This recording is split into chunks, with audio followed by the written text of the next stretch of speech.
Bismillahirrahmanirrahim. Assalamualaikum warahmatullahi wabarakatuh.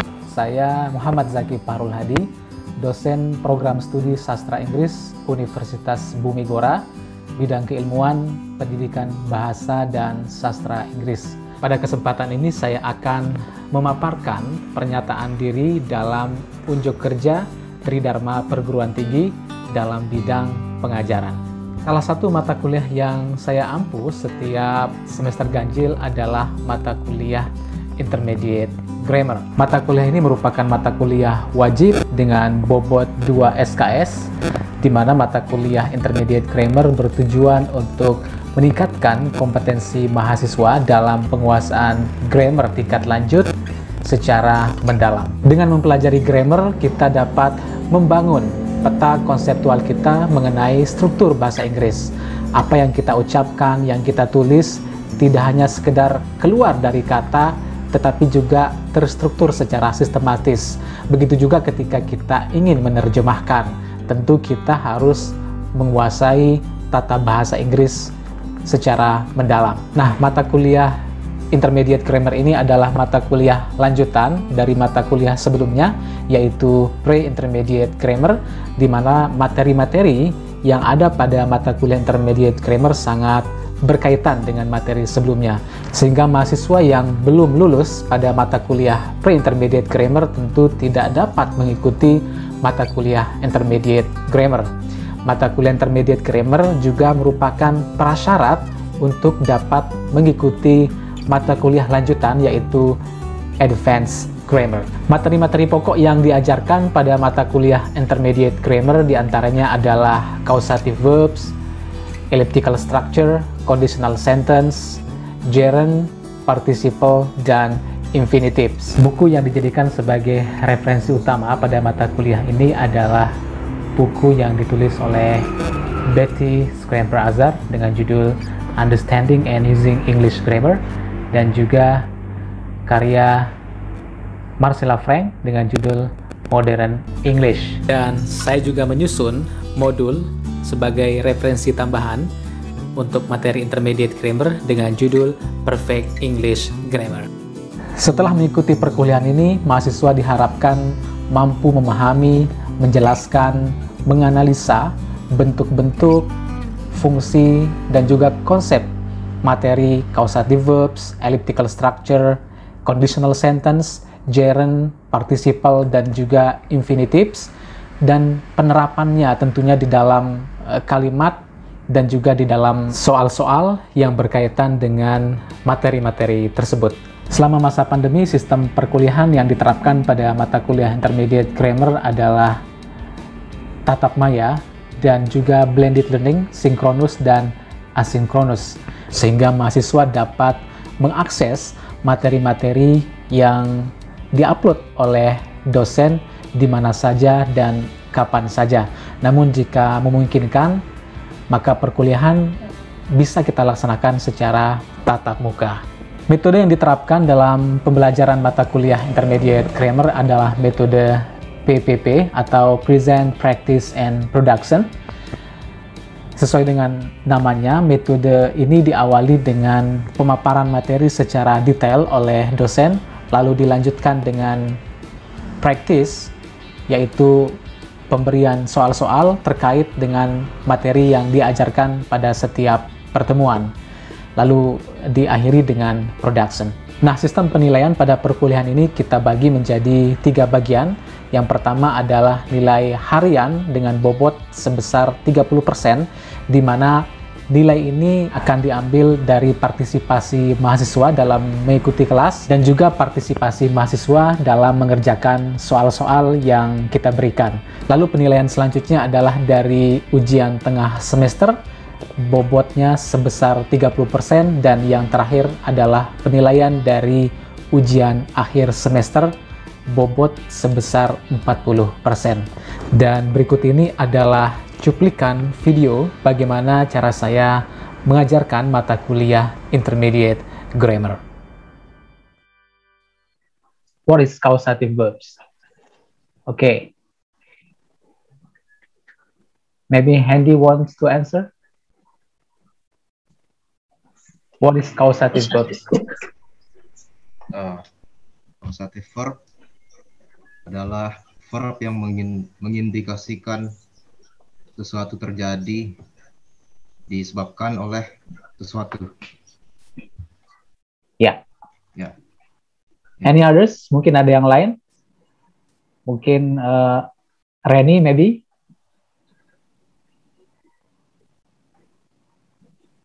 Oke, let me share. Oke, jadi bisa dilihat ya.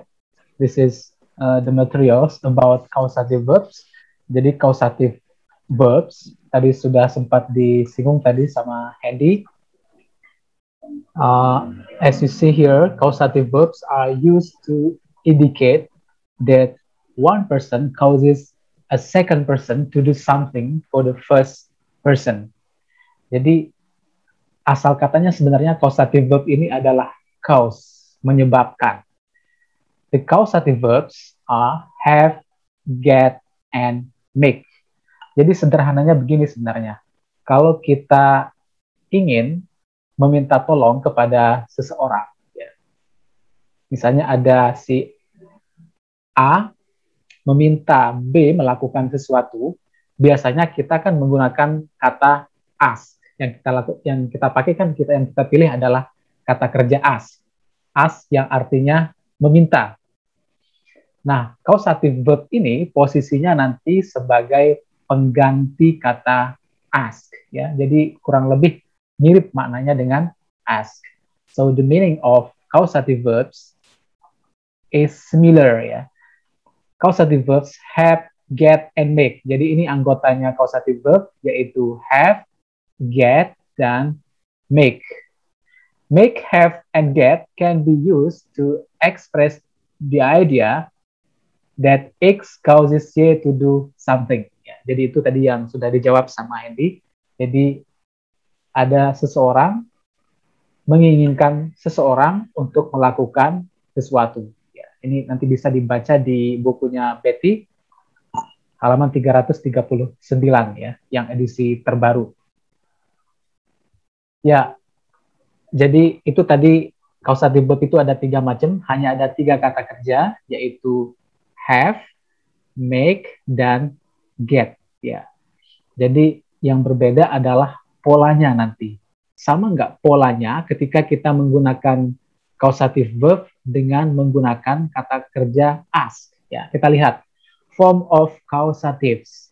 Jadi di sini kita bisa lihat bentuknya adalah subject, have or make, ya, plus object, ya, followed by object, artinya ada objeknya, and followed by complement, bare infinitive. Ya, jadi complementnya adalah berupa kata kerja. Ini yang harus digarisbawahi ketika kita ingin memahami causative verb. Jadi objek complementnya berupa bare infinitive. Tetapi bare infinitive ini adalah bukan kata kerja.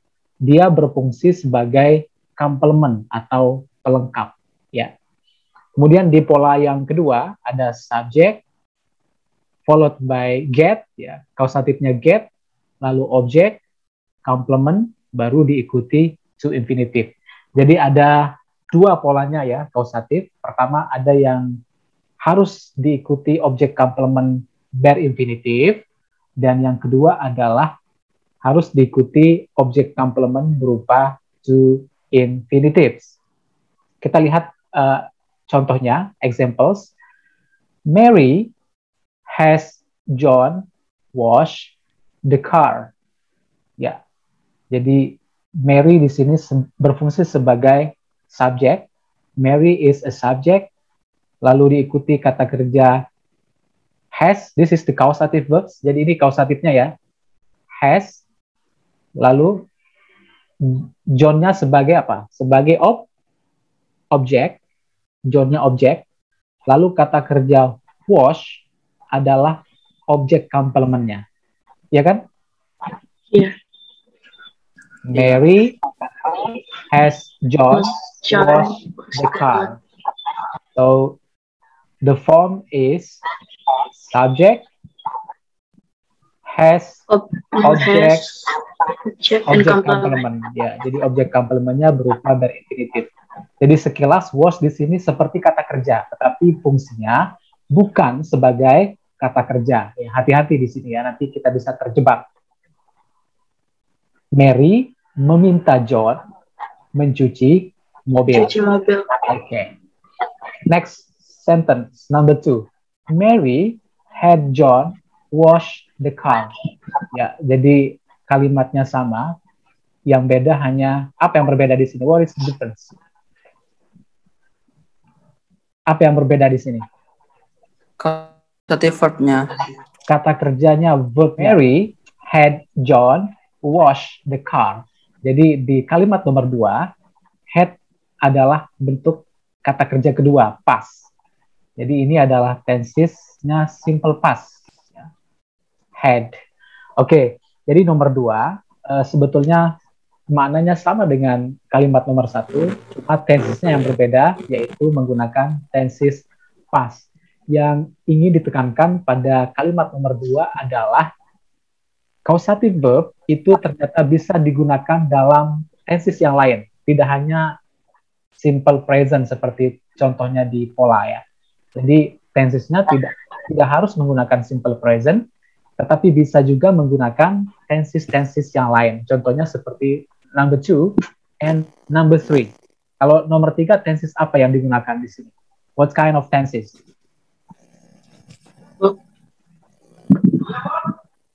Okay, can you read number 3? Continuous. Present continuous. Okay, good. Mary is having John wash the car. Nah, maksudnya meskipun kata kerja utama di sini menggunakan continuous, ya, tetapi objek complement tetap harus bare infinitive. Ini ciri khas causative verb. Ya. Jadi tidak boleh ini mengikuti kata kerja utama di sini. Jangan mentang-mentang nanti di sini having, terus di sini diganti menjadi washing. Ya. Sama juga dengan nomor 2. Had, terus diganti menjadi wash. Tidak seperti itu. Ya. Jadi semua tenses bisa digunakan dengan catatan objek complement tetap harus kata kerja murni, kata kerja yang tidak ada tambahannya, ya, atau yang kita kenal dengan istilah bare infinitive. Oke, next number 4. Kita lihat contohnya number 4. Mary has had John wash the car. Nah, ini tadi yang disebutkan Andika ya. Ini had-nya adalah bentuk berapa? 3. Nah, bentuk ketiga. Verb 3. Verb 3. Kalau dia verb 3 berarti ini tensesnya adalah verb. Ya, verb 3. Perfect. Ya, perfect. Oke, good. Present perfect tepatnya ya. Oke, what about number 5? Maybe Elma, do you want to read number 5, Elma?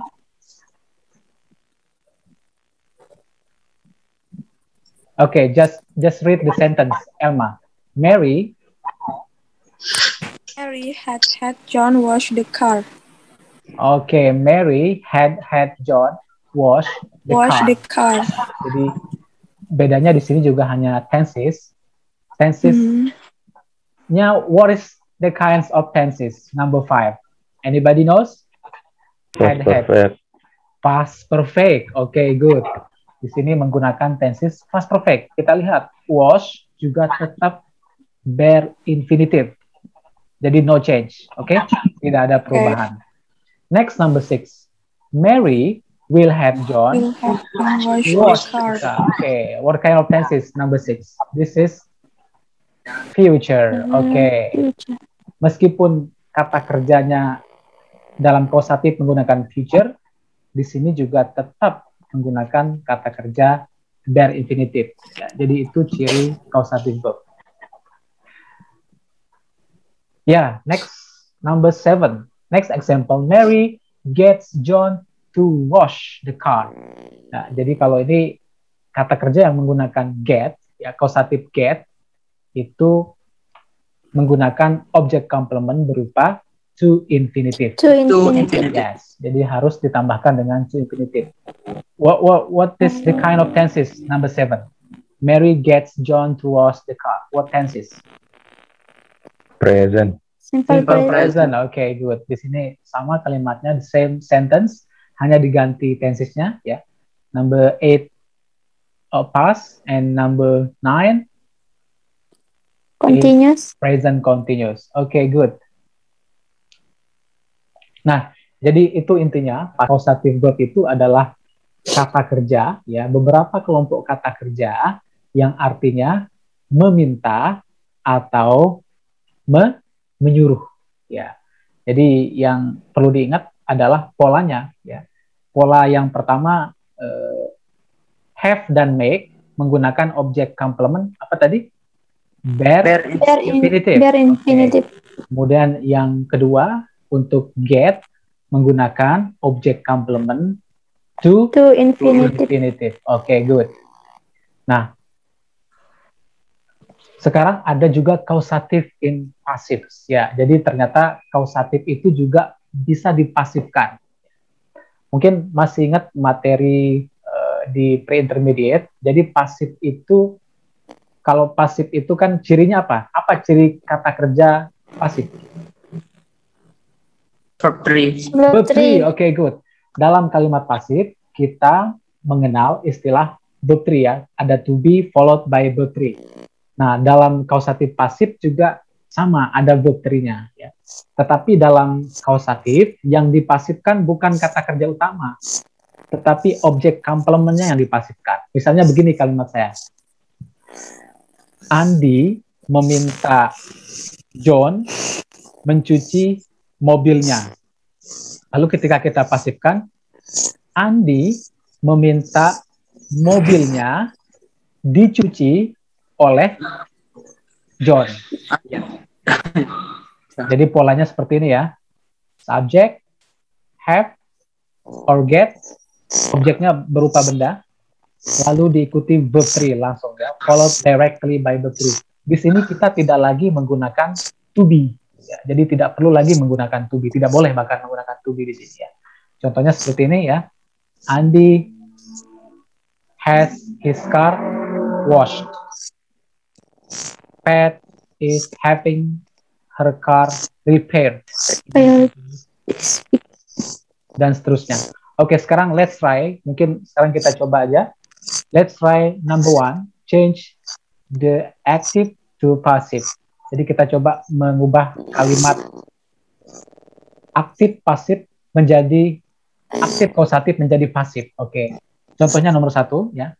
Lina has Donnie wash her car. Ketika dirubah menjadi pasif akan menjadi Lina objeknya ya. Lina has her car langsung diikuti wash. Jadi mengerti polanya ya. Subjek kata kerjanya ya, causative verbnya, lalu diikuti ini objeknya, her car berupa benda. Lina meminta mobilnya dicuci langsung ya. Dicuci oleh siapa? Dicuci by Doni. Boleh nggak ditaruhkan Doni? Boleh saja, tetapi tidak harus ya. Anto God, oke. Bukan, Anto God meminta apa yang dia minta? His car. Fix His car fixed by the mechanic. Okay, by the mechanic. Yes, that's it. Mechanic. Yeah. Okay, what about number 3? Betty has the students write a composition. Nah, kalau ini gampang ya. Jadi Betty meminta siswa menulis compositions. So what is the passive form? Number 3. Betty write a Written. Yes, that's it. Meminta a composition, kan gitu kan? A composition. Diapain written compositionnya? Ya, written by bla bla bla dan seterusnya. student. Ya, By itu maksudnya. Misalnya contoh yang gampang aja. I have Andi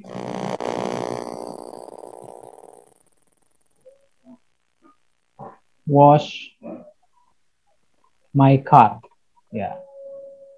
Berarti ketika dirubah menjadi pasif akan menjadi I have my car washed. I have my car washed. Oke, good. Was Jadi langsung diikuti oleh verb 3, immediately followed by verb 3.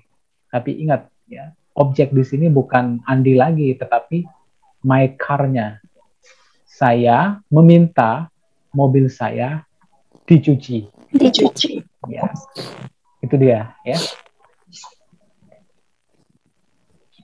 Oke, make can be followed only by a clause in the active voice. It is stronger than have or get. It means force. The pattern, subject, make, complement, verb. Ya, jadi make itu maknanya lebih ke memaksa ya kalau make ya.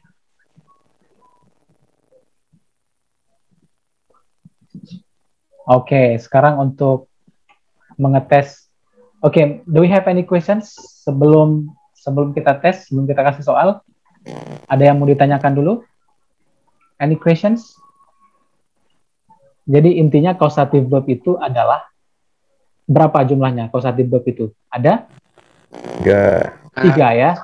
Apa saja tadi? Ada have, Get, dan make get.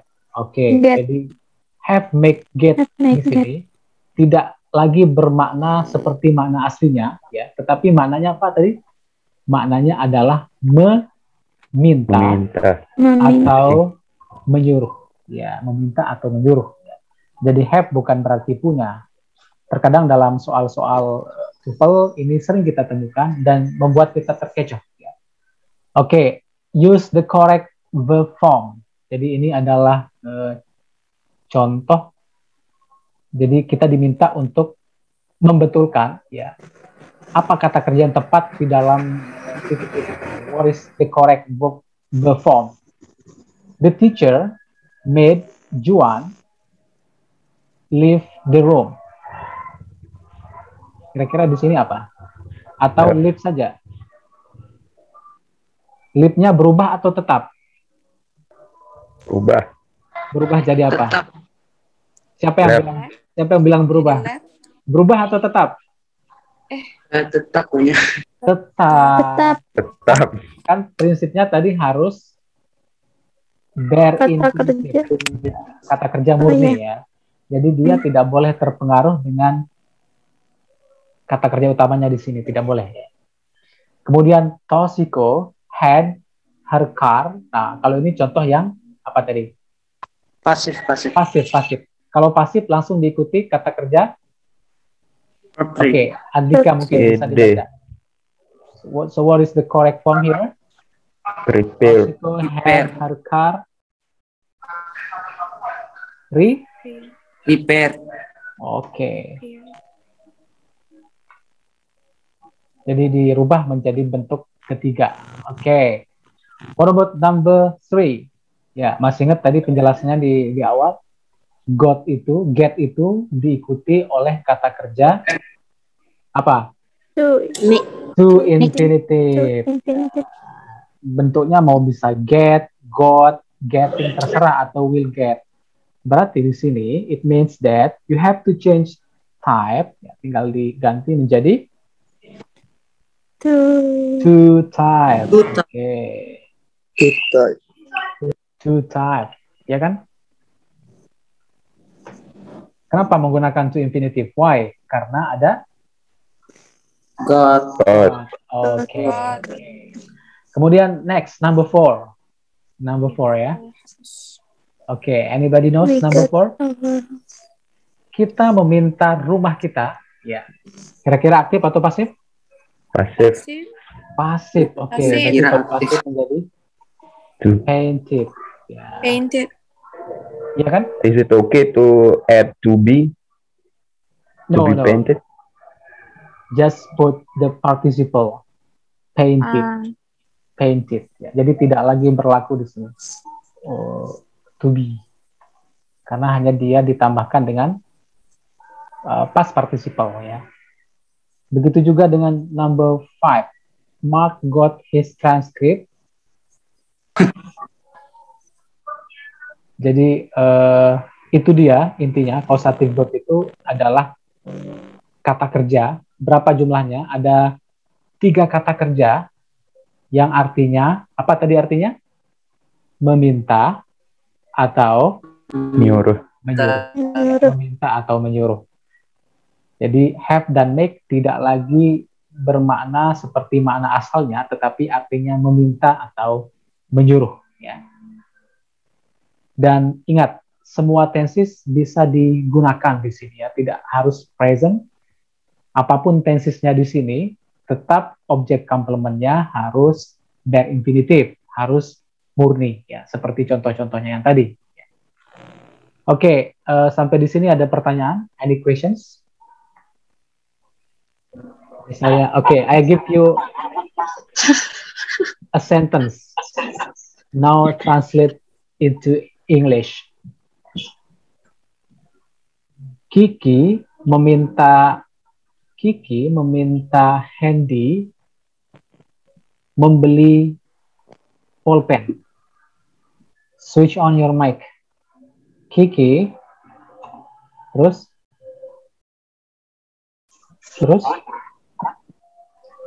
Has Handy to buy Has the pulpen? Hendy, are you sure to buy or buy? Buy. Buy or to buy? Bye. Buy, pasti buy. Kenapa? Karena yang dipakai di sini kan has, bukan Has. get. Ya, jadi yang menggunakan to, kecuali kalau kalimatnya Kiki gets Handy, berarti Handy to buy. ya, that's it. To buy pen. Itu caranya. Coba sekarang kita ke Angga. Angga, oke, masih di sana Angga? Iya masih. Bentar. Oke, sekarang coba rubah kalimat ini, change this sentence into passive. Coba sekarang dirubah ke passive. Oke. Kiki Kiki get Kiki get a pen. Oke, good. Gets a pen.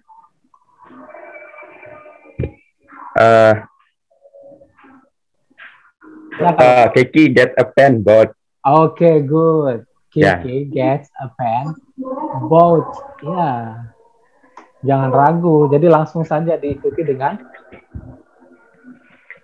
past participle, diikuti verb 3 langsung. Kiki gets a pen boat. Kalau mau ditambahkan boleh. Boat by Handy. Boleh juga seperti itu.